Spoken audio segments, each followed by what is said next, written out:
Bueno, dice, en las coordenadas indicadas a continuación, dice, indicar los cambios de presión alveolar e intrapleural durante un ciclo respiratorio, es decir, esta curva superior, y esta inferior corresponde a la intrapleural. Entonces, yo acá les puse, si esta son los cambios de presión alveolar y estos son los cambios de presión intrapleural, acuérdense que la diferencia entre esto y esto era la presión transpulmonar, entonces ahí tienen la referencia. Durante la inspiración, acuérdense que ¿qué era lo que pasaba? Aumentaba el volumen, entonces eso producía una disminución de la presión alveolar y también produce una disminución de la presión intrapleural. Y cuando disminuía el volumen, o sea, durante la expiración, aumentaba la presión intraalveolar y también aumentaba la presión intrapleural. Y por lo tanto, ahí tienen las diferentes referencias, ¿sí? Ingreso de aire, egreso de aire. Después acá les puse, aquí hay una contracción de los músculos inspiratorios que provocan la disminución de la presión durante la inspiración y aumentando el volumen. Una aclaración simplemente, ya lo dijimos varias veces, pero para que ustedes se ubiquen en el gráfico. Y después, los cambios de presión intrapleural llevan a una disminución en el volumen, ¿sí? Después, sombrear la presión transpulmonar, sería todo esto, no, o sea, no lo pinté, pero lo mostré con este signo. Indicar en qué zona están contraídos los músculos inspiratorios. Bueno, acá, ¿sí? Indicar en qué zona hay ingreso de aire y en cuál egreso. Acá ingresa el aire y acá egresa. Marcar las dos fases de ciclo, inspiración, expiración. Y acá, en realidad, la flecha iba así y así, pero no lo pude poner así, era lo que me permitía el power, era lo más parecido, pero bueno, ustedes eso lo saben, digamos, en realidad la presión es así, el tiempo es así, pero bueno. No quería no ponerlo porque acá no está indicado y es importante saber que la gráfica es de la presión en función del tiempo, ¿sí? Fíjense que acá tiene segundos, centímetros de agua sería la presión, o milímetros de mercurio, como lo quieran trabajar. A ver, ya lo paso.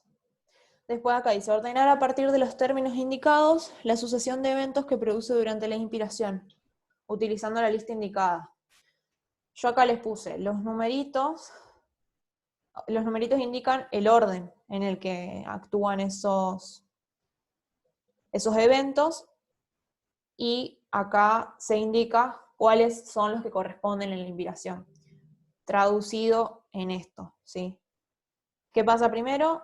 Se contraen los músculos, aumenta el volumen de la cavidad torácica, disminuye la presión intrapleural, aumenta la presión transpulmonar, se expanden los pulmones y eso disminuye la presión alveolar, lo que produce el ingreso del aire a nuestro cuerpo. Ya lo trabajamos al principio, por eso yo decidí explicárselos antes para que lo vean mejor con una imagen y esto ya está, digamos, es lo mismo, ¿sí? Esto también es algo que lo vimos un poco recién, nada más que había que ubicarlos en la espirometría, dice. Se muestra el registro de volúmenes y capacidades obtenidas durante la espirometría. Completar en los sitios dispuestos con el nombre correspondiente. ¿Qué volumen no puede medirse en una espirometría simple? Bueno, primero que nada, el volumen que no se puede determinar es el volumen residual, que es el volumen que queda adentro de los pulmones después de la expiración, ¿sí? No se puede determinar con la espirometría, ¿sí? Con la espirometría simple. Después acá tienen lo que sería el volumen corriente, acá, esto es inspiración, expiración. Entonces, esa cantidad de mililitros de volumen corresponden al volumen corriente.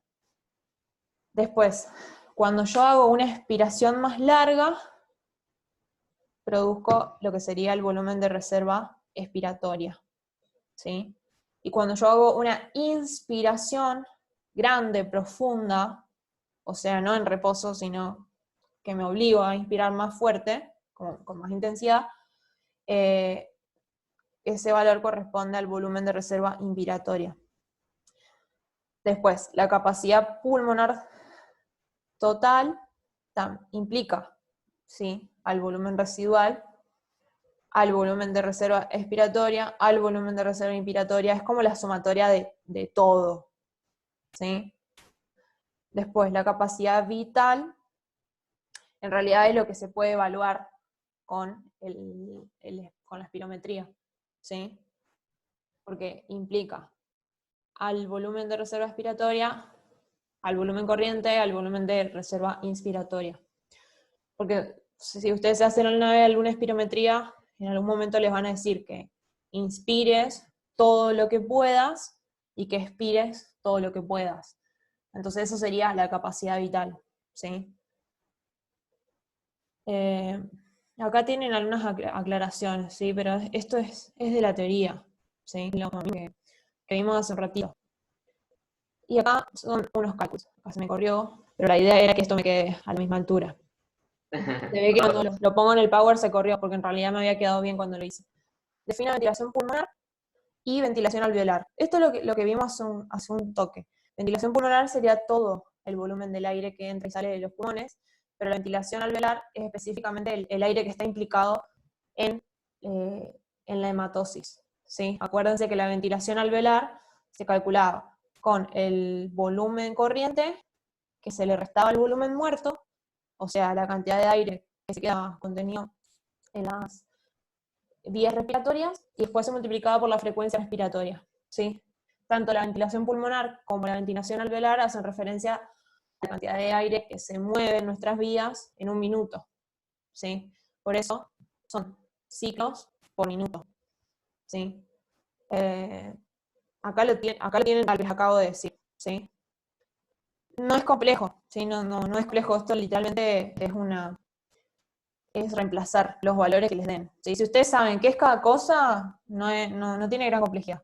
Esto me pareció recopado para explicárselo, por eso en realidad está la respuesta, pero tomé esta imagen del Power para retomarlo, porque por ahí es medio difícil de entenderlo. ¿Sí? Dice, algunos recién nacidos prematuros no producen surfactante pulmonar. ¿Cómo estará la confianza? Yo le agregué esto, que acuérdense que es la medida de la distensibilidad pulmonar con esto de estos alveolos. Entonces, dice, la confianza estará disminuida. O sea, ¿qué significa? Que hay menor distensibilidad pulmonar. No podrán expandirse los alveolos pequeños, porque al poseer un menor radio, la presión en ellos será mayor en comparación a los alveolos más grandes, y por tanto sufrirán un colapso, que es la tectasia. Bueno, ahora la traducción de eso, que es como un montón de palabras técnicas que vos decís, ¿qué me estás diciendo? Bueno, ¿qué sucede? Ustedes tienen el alveolo. El alveolo, por dentro, tiene naturalmente una capa de moléculas de agua. ¿Qué pasa? El agua produce lo que se llama tensión superficial, ¿sí? Entonces, esa tensión superficial tiene tendencia a provocar el colapso de ese alveolo. ¿Por qué? Porque es como que al alveolo ingresa aire. Y a esas moléculas de agua es como que les molesta que haya aire. ¿Entienden? Entonces, ¿qué quieren hacer? Como que lo quieren expulsar. Sí, como que lo quieren sacar de ahí, lo quieren empujar para que salga, para que no entre. Entonces, pasa esto. Si ustedes tienen acá las células alveolares y los celestes serían las moléculas de agua, que hacen fuerza para adentro, o sea que quieren colapsar, siempre lo quieren colapsar. Ahora, ¿qué pasa? Si yo tengo surfactante pulmonar, que es una molécula que se pone una molécula de surfactante y una de agua, una molécula de agua, una de surfactante entre medio, ¿sí? ¿Qué sucede? Evita que la tensión superficial sea tan grande, ¿sí? Entonces, disminuye la presión. Eso, ¿cómo lo ven acá? Fíjense, esto es la ley de Blas. La presión es igual a 2 por tensión superficial dividido el radio. Si yo tengo un mismo valor de tensión superficial, porque en realidad la tensión superficial, tanto en un alveolo pequeño como en uno grande, va a tener el mismo valor, ¿sí? Por ejemplo, a ver, bueno, que sea de 3 dinas, ¿sí? Acá lo ven. 3, el 3 este corresponde a 3 dinas, que es una medida de la tensión superficial. Tanto en el larger bubble se refiere a un alveolo grande, y un smaller bubble sería alveolo más pequeño. Tanto acá como acá es igual la tensión superficial. Pero ¿qué pasa? Yo el radio tengo diferencia. Este es 2, creo que son milímetros. Acá no sé por qué no tiene unidades, pero bueno, imaginemos que es una unidad de longitud. 2 milímetros frente a este que tiene 1 milímetro. Entonces, el valor que voy a tener acá es mayor. Ven que es 6 y acá es 3. Entonces, la fuerza que hacen las moléculas de agua para que se cierre, para que se colapse, ese alveolo es más grande en el alveolo pequeño. Entonces, ¿qué pasa? Si yo tengo un alveolo pequeño sin surfactante, no va a ser funcional, ¿sí? Porque va a colapsar al toque. Y eso es lo que le pasa a los bebés que son prematuros, porque todavía no tienen los pulmones suficientemente maduros, todavía esas células no lograron secretar ese surfactante, y bueno, traté de hacérselos lo más sencillo posible de entenderlo, porque la verdad que esto es como bastante rebuscado de entenderlo, ¿sí? Como vos decís, sí, porque tiene mayor tensión superficial y bla, bla, bla, y vos decís, ¿qué es eso? No lo entendés. Si ustedes estudian así, no se lo van a olvidar. Acuérdense que es como que las moléculas de agua quieren echar al aire que entra adentro de los alveolos porque les molesta que esté ahí, entonces hacen fuerza para estar para adentro. Pero si entre medio de las moléculas de agua tienen moléculas de surfactante, no pueden hacerlo, ¿sí? O en realidad lo hacen, pero no con tanta fuerza. Entonces, queda abierto, ¿sí? Existe esa posibilidad. ¿Lo pudieron entender? Entonces, no sé si quieren que lo retome, díganme. Sí, se entendió. Bueno, genial entonces. Esto es re fácil, ¿sí?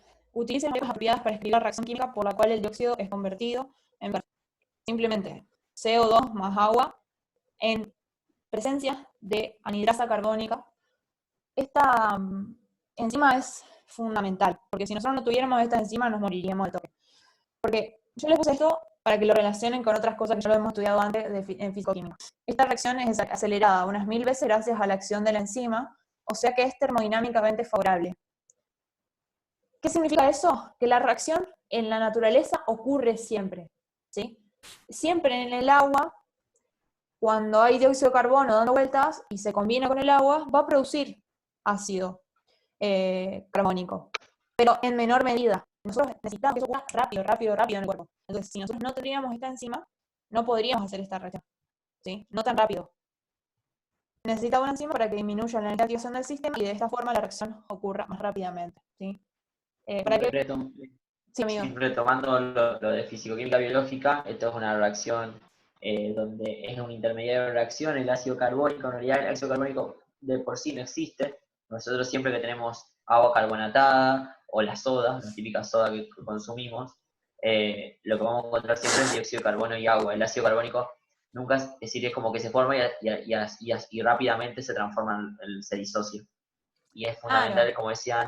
como decía Andrés, esta enzima, que sin ella esta reacción no ocurriría, porque no es espontánea en realidad.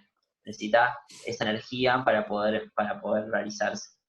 Pregunta examen, van a preguntarle esta enzima de cabeza, así que sépansela, y la ecuación, fundamental saberla.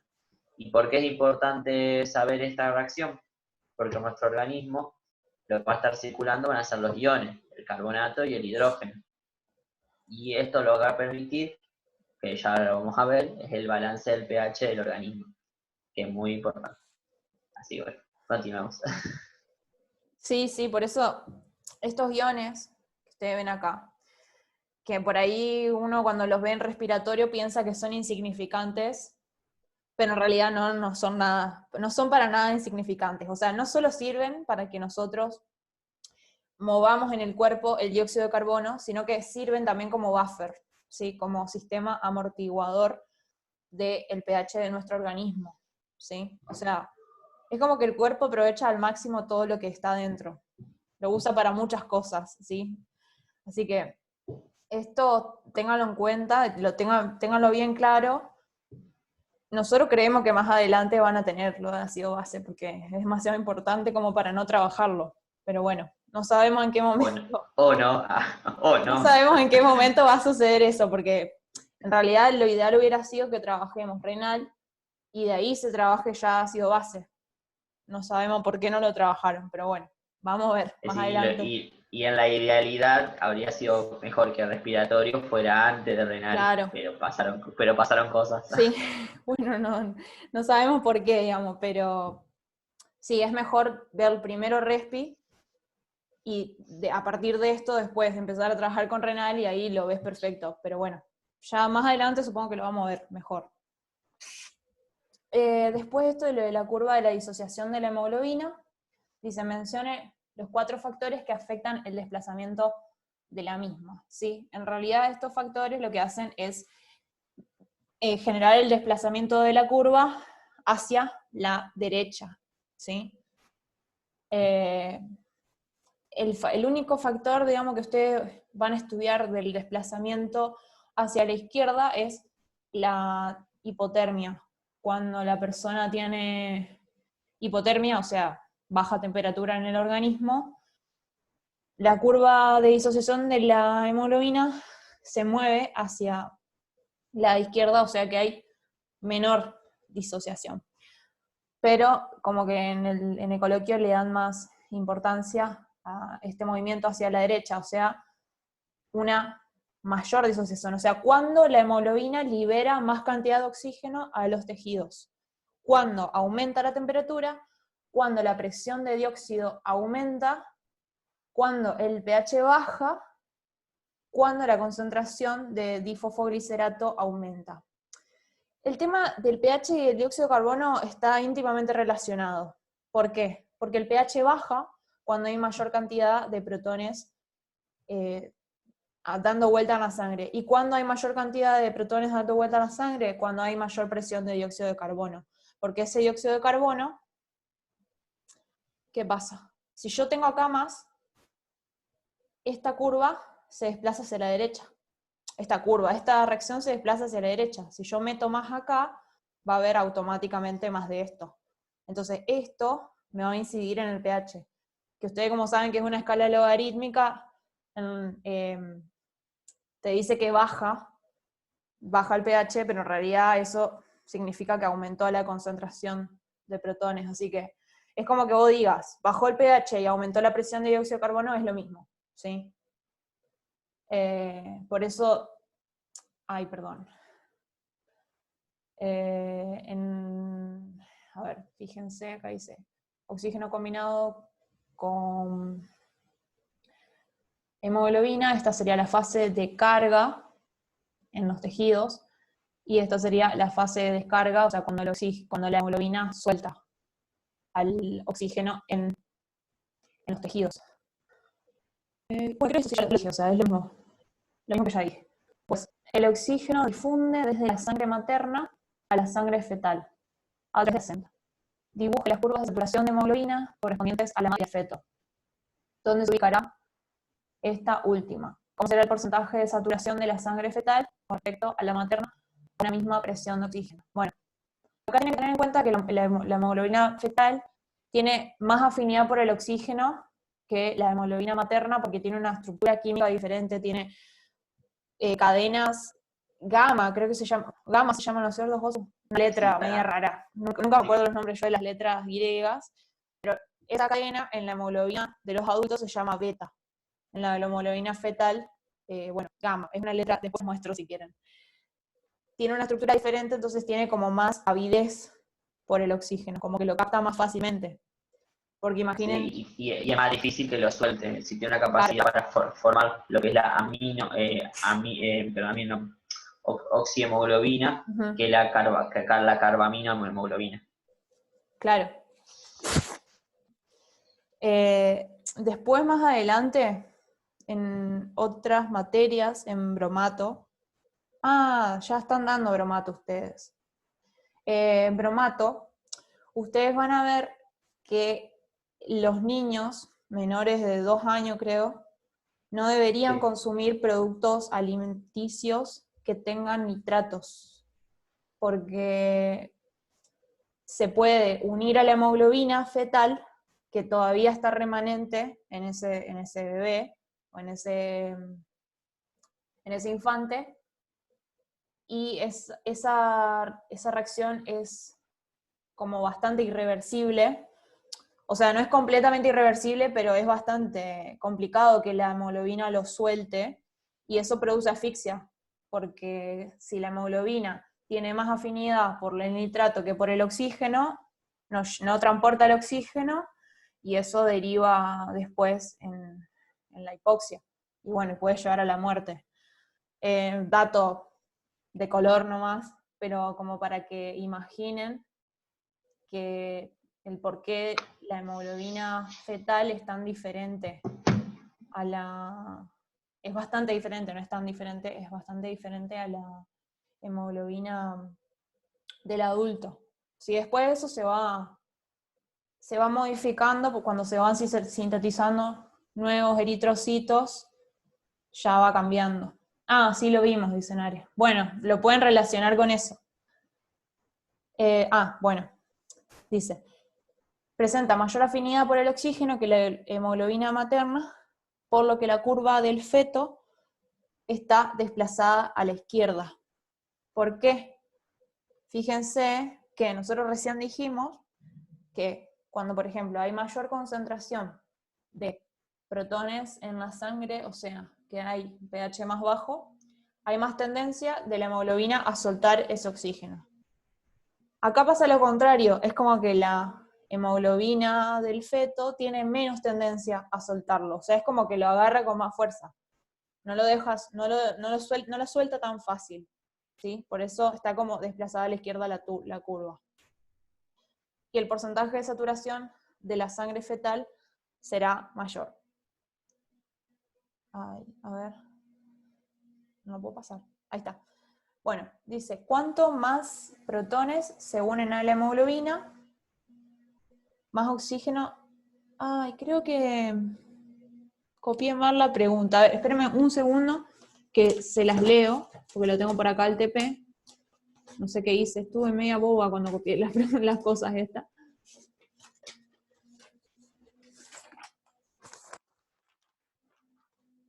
La consigna dice, ¿cuántos más protones se unen a la hemoglobina?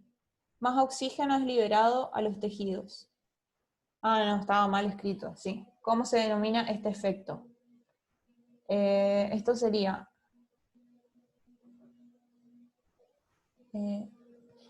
o sea, ¿qué significa esto? Traducción de la consigna que está medio mal redactada. Cuando yo tengo más cantidad de protones de hidrógeno, lo que les acabo de decir recién, ¿qué pasa con la liberación de la hemoglobina? ¿Qué pasa con la liberación del oxígeno que está unido a la hemoglobina? Yo tengo más protones que me estimulan la liberación de ese oxígeno, ¿sí?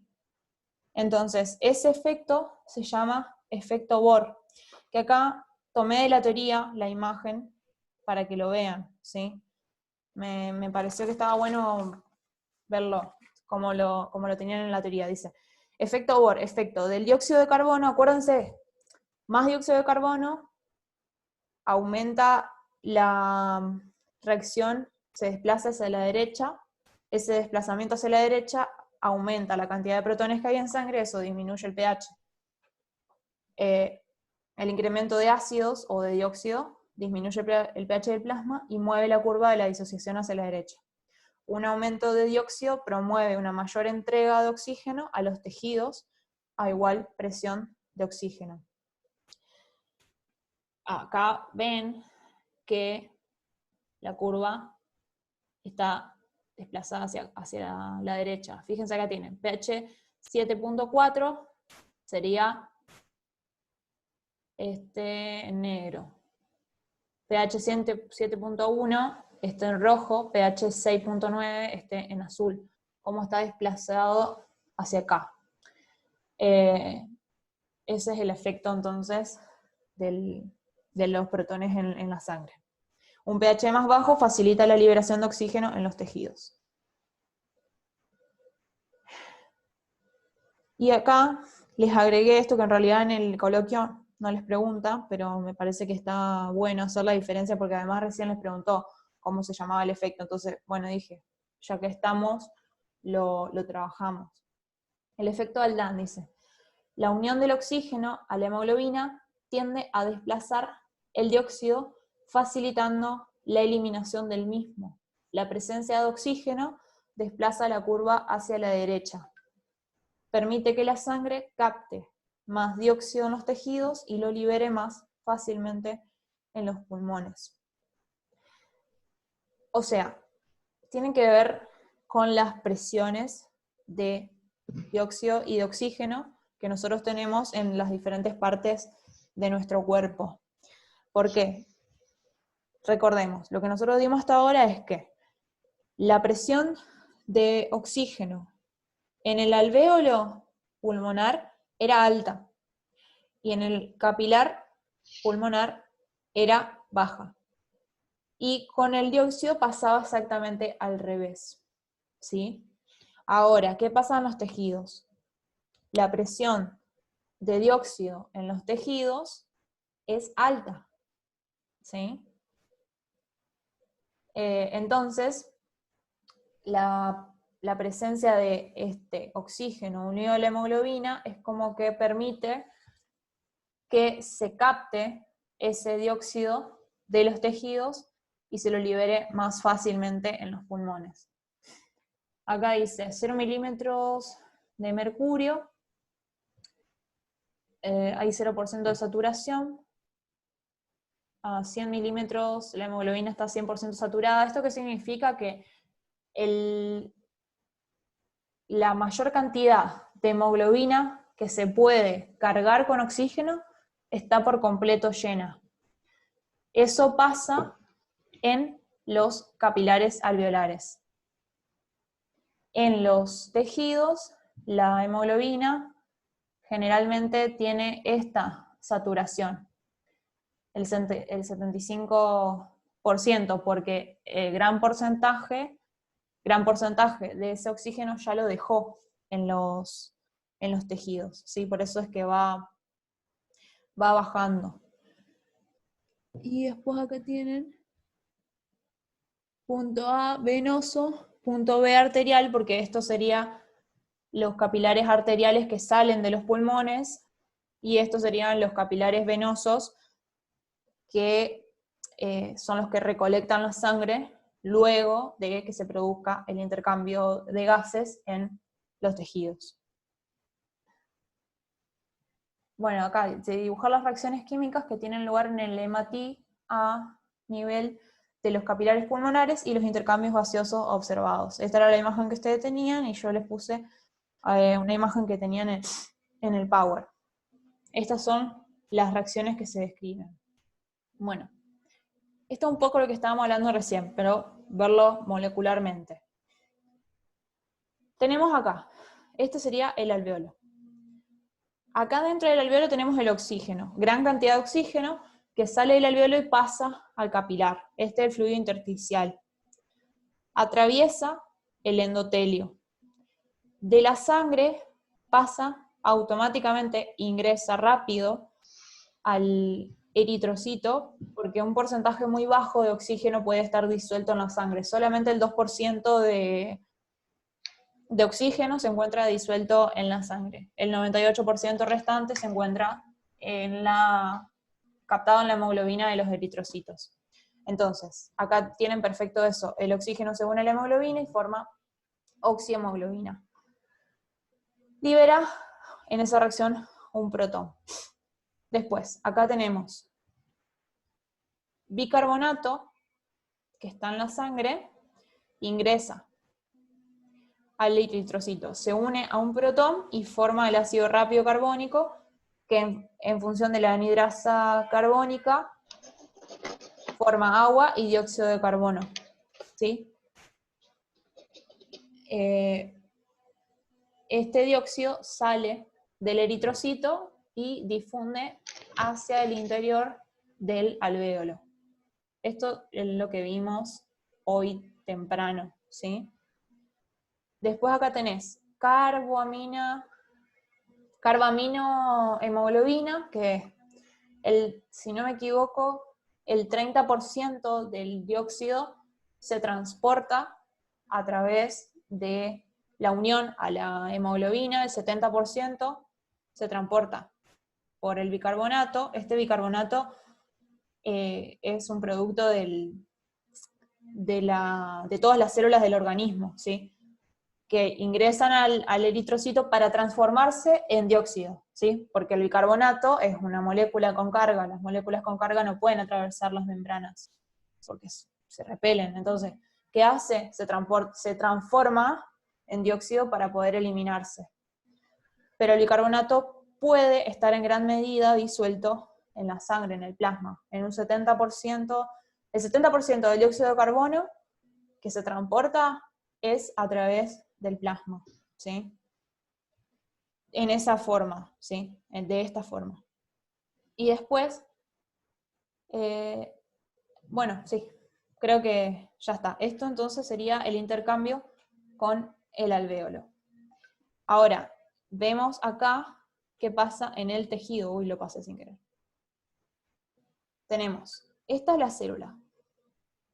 Acuérdense, en la célula, ¿qué pasa? Sucede la respiración celular. En la respiración celular, ustedes como aceptor final del ciclo de Krebs necesitas sí o sí un oxígeno, ¿sí? Ese oxígeno, por eso es tan indispensable para el aceptor final de la cadena respiratoria, perdón. Dentro de la cadena respiratoria está el ciclo de Krebs, pero para decirlo correctamente. Sin el oxígeno no podríamos terminar esa cadena respiratoria, así que por eso es tan fundamental. Y una de las sustancias que se generan en la respiración celular como residuo es el dióxido de carbono. Entonces todas las células que respiran, o sea, que llevan a cabo respiración celular, sí o sí eliminan ese dióxido de carbono. Entonces, ese dióxido de carbono pasa a la sangre, ¿sí? Este es un tejido, pasa primero al líquido intersticial y después a la sangre. En la sangre nosotros tenemos los eritrocitos. Este dióxido de carbono, un pequeño porcentaje, el 10%, puede estar suelto, solito en la sangre, pero no tanto, ¿sí? Porque es más soluble que el oxígeno, pero no mucho más soluble, ¿sí?